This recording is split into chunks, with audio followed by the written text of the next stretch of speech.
Alam mo kung ako sa'yo, binibili ko na 'to. Hindi mo kailangan.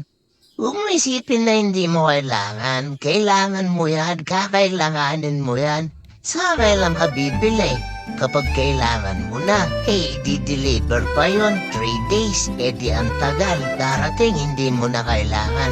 Kung ino-order mo na ngayon, di na andyan na yan kapag kailangan mo na, di ba?